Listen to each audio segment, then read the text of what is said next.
ବନ୍ଧୁଗଣ, ଆପଣ ଜାଣନ୍ତି କି ସନ୍ଧ୍ୟା ହେବା ପରେ ଆପଣଙ୍କର ଗୋଟିଏ ଛୋଟ ଭୁଲ ଆପଣଙ୍କୁ ରାତାରାତି କାଙ୍ଗାଳ କରିଦେଇପାରେ। ଶାସ୍ତ୍ର ଏବଂ ବାସ୍ତୁ ଅନୁସାରେ ସୂର୍ଯ୍ୟାସ୍ତ ପରେ ଭୁଲରେ ବି ଚାରୋଟି ଜିନିଷ କାହାକୁ ଦେବା ଉଚିତ ନୁହେଁ। ଯଦି ଆପଣ ଏହି ଜିନିଷ ଗୁଡ଼ିକୁ ସନ୍ଧ୍ୟା ପରେ କାହାକୁ ଦେଉଛନ୍ତି, ତେବେ ସାକ୍ଷାତ ମାତା ଲକ୍ଷ୍ମୀ ଆପଣଙ୍କ ଘର ଛାଡ଼ି ସଦାଦିନ ପାଇଁ ଚାଲିଯାଆନ୍ତି। ମଣିଷ ଯେତେ ବି ରୋଜଗାର କରୁନା କାହିଁକି, ଦରିଦ୍ରତା ତାର ପିଛା ଛାଡ଼େ ନାହିଁ। ଆଜିର ଏହି ଭିଡ଼ିଓରେ ଆମେ ଏକ ପ୍ରାଚୀନ ଓ ଜ୍ଞାନବର୍ଦ୍ଧକ କାହାଣୀ ମାଧ୍ୟମରେ ଜାଣିବା କି ସୂର୍ଯ୍ୟାସ୍ତ ପରେ ଏହି ଚାରୋଟି ଜିନିଷ ଦେଲେ କେଉଁ ଭୟଙ୍କର ଅନର୍ଥ ହୋଇଥାଏ। ଏହି କାହାଣୀ ହେଉଛି ଜଣେ ବଡ଼ କପଡ଼ା ବ୍ୟବସାୟୀ ରମାକାନ୍ତ ଏବଂ ତାଙ୍କ ପତ୍ନୀ ମାଳତୀଙ୍କର। ରମାକାନ୍ତ ବହୁତ ଦୟାଳୁ ଥିଲେ ଏବଂ ମାଳତୀ ଶାସ୍ତ୍ର ଓ ବାସ୍ତୁ ବିଦ୍ୟାରେ ବହୁତ ଜ୍ଞାନୀ ଥିଲେ। ସେମାନଙ୍କର ସଂସାର ବହୁତ ସୁଖରେ ଚାଲିଥିଲା। ଘରେ ଧନଧାନ୍ୟର କୌଣସି ଅଭାବ ନଥିଲା। ଦିନକର କଥା, ସନ୍ଧ୍ୟା ସମୟ, ସୂର୍ଯ୍ୟାସ୍ତ ହୋଇସାରିଥିଲେ। ରମାକାନ୍ତ ବ୍ୟବସାୟରୁ ବହୁତ ବଡ଼ ଲାଭ କରି ଖୁସି ମନରେ ଘରକୁ ଫେରିଲେ ଏବଂ ମାଳତୀଙ୍କୁ କହିଲେ, ମାଳତୀ, ଦେଖ, ଆଜି ମା ଲକ୍ଷ୍ମୀ ଆମ ଉପରେ ପ୍ରସନ୍ନ ଅଛନ୍ତି। ବହୁତ ଦିନରୁ ଫସି ରହିଥିବା ଋଣ ଆଜି ସ୍ୱର୍ଣ୍ଣ ମୁଦ୍ରା ଆକାରରେ ମିଳିଯାଇଛି। ମାଳତୀ ହସି ହସି କହିଲେ, ଏହା ତ ବହୁତ ଭଲ କଥା। ଭଗବାନଙ୍କ ଉପରେ ଭରସା ରଖିଲେ ସବୁ ଭଲ ହୁଏ। ଠିକ୍ ସେତିକି ବେଳେ ରାତିର ଅନ୍ଧାରରେ ସେମାନଙ୍କ ଦୁଆରରେ କେହି ଜଣେ କବାଟ ବାଡ଼େଇଲା। ରମାକାନ୍ତ କବାଟ ଖୋଲି ଦେଖିଲେ ଯେ ସେମାନଙ୍କ ପଡ଼ୋଶୀ ଭୁବନ ଠିଆ ହୋଇଛନ୍ତି। ଭୁବନ ବହୁତ ଚତୁର ଏବଂ ଧୂର୍ତ୍ତ ପ୍ରକୃତିର ଲୋକ ଥିଲା। ସେ କାନ୍ଦିବା ସ୍ୱରରେ କହିଲା, ରମଣ ଭାଇ, ମୋ ଶାଳକର ଦେହ ବହୁତ ଖରାପ। ବଡ଼ ବୈଦ୍ୟଙ୍କ ପାଖରେ ଅଛି। ମୋତେ ଏବେ ତୁରନ୍ତ 50ଟି ସ୍ୱର୍ଣ୍ଣ ମୁଦ୍ରା ଦରକାର, ନହେଲେ ତାର ଜୀବନ ଚାଲିଯିବ। ରମାକାନ୍ତ ଦୟାଳୁ ହୋଇଥିବାରୁ ତୁରନ୍ତ ଭିତରକୁ ଧନ ଆଣିବାକୁ ଗଲେ, କିନ୍ତୁ ମାଳତୀ ତାଙ୍କ ହାତ ଧରି ଅଟକାଇ ଦେଲେ। ମାଳତୀ କହିଲେ, ସ୍ୱାମୀ, ସୂର୍ଯ୍ୟାସ୍ତ ହୋଇସାରିଛି।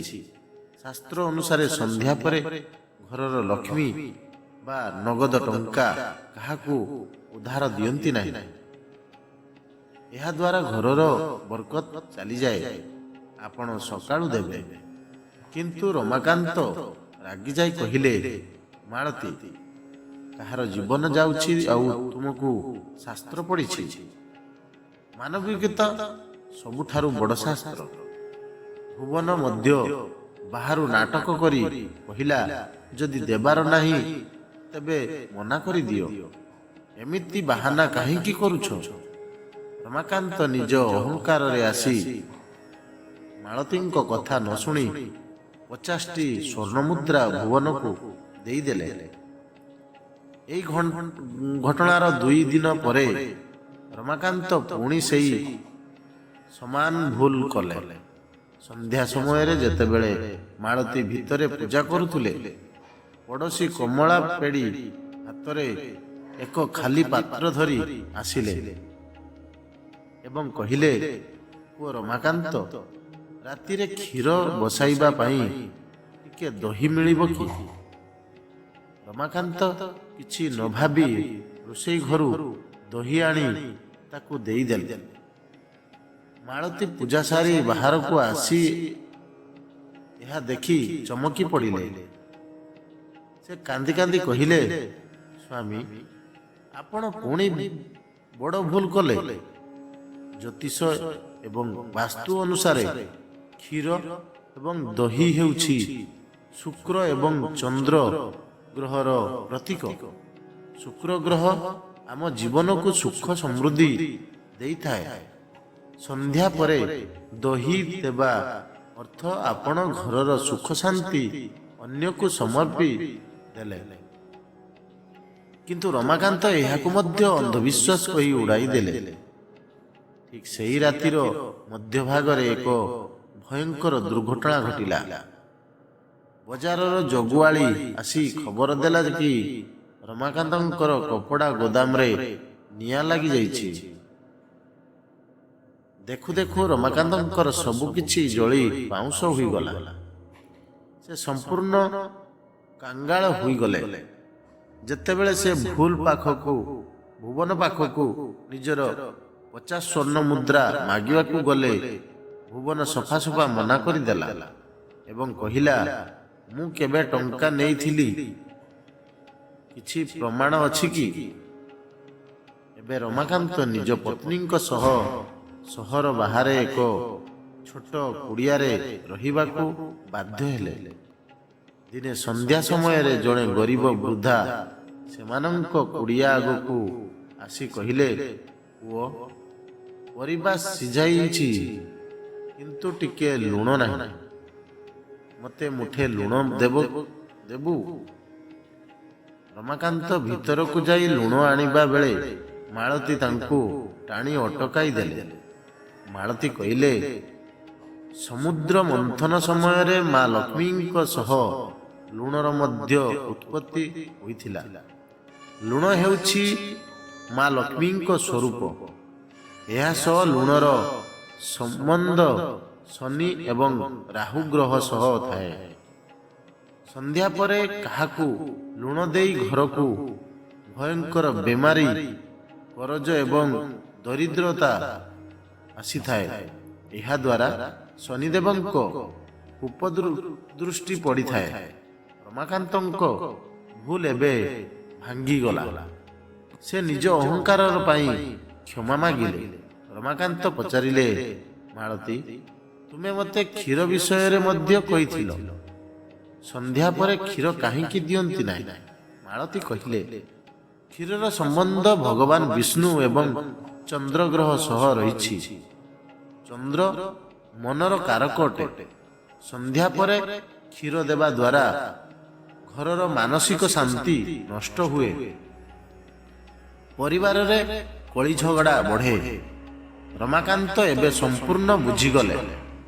ସେହି ଦିନଠାରୁ ଦୁହେଁ ସନ୍ଧ୍ୟା ସମୟରେ ତୁଳସୀ ଚଉରା ମୂଳେ ଏବଂ ଘରର ଦୁଆର ମୁହଁରେ ଶୁଦ୍ଧ ଘିଅର ଦୀପ ଜାଳି ମା ଲକ୍ଷ୍ମୀଙ୍କୁ ପ୍ରାର୍ଥନା କଲେ। ସନ୍ଧ୍ୟା ପରେ ଏହି ସବୁ ଜିନିଷର ଦେବା ନେବା ସମ୍ପୂର୍ଣ୍ଣ ବନ୍ଦ କରିଦେଲେ।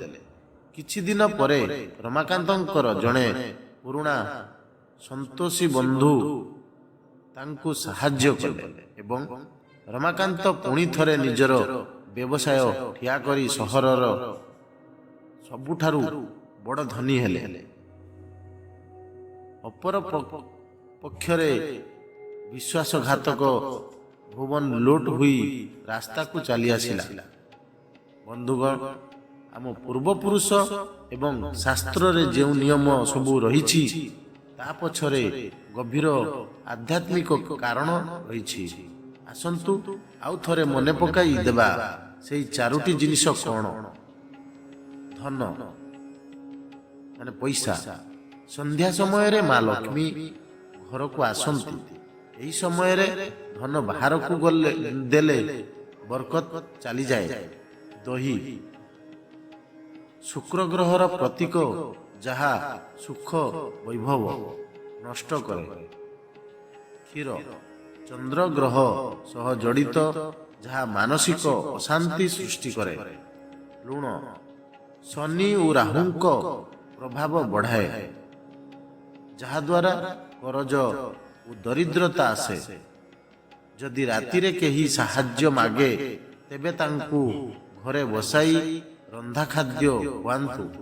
କିନ୍ତୁ ଏହି ଚାରୋଟି କଞ୍ଚା ଜିନିଷ କାହାକୁ ଦିଅନ୍ତୁ ନାହିଁ। ଯଦି ଆପଣଙ୍କୁ ଆଜିର ଏହି ଭିଡ଼ିଓଟି ଭଲ ଲାଗିଥାଏ, ତେବେ ଭିଡ଼ିଓଟିକୁ ଲାଇକ୍ ଏବଂ ସେୟାର ନିଶ୍ଚୟ କରନ୍ତୁ। କମେଣ୍ଟ ବକ୍ସରେ ସଚ୍ଚା ମନରେ ଜୟ ମା ଲକ୍ଷ୍ମୀ ନିଶ୍ଚୟ ଲେଖନ୍ତୁ। ଏମିତି ଆଧ୍ୟାତ୍ମିକ ଭିଡ଼ିଓ ପାଇଁ ଚ୍ୟାନେଲକୁ ସବସ୍କ୍ରାଇବ କରିବାକୁ ଭୁଲନ୍ତୁ ନାହିଁ। ଜୟ ମା ଲକ୍ଷ୍ମୀ, ଜୟ ଜଗନ୍ନାଥ, ଧନ୍ୟବାଦ।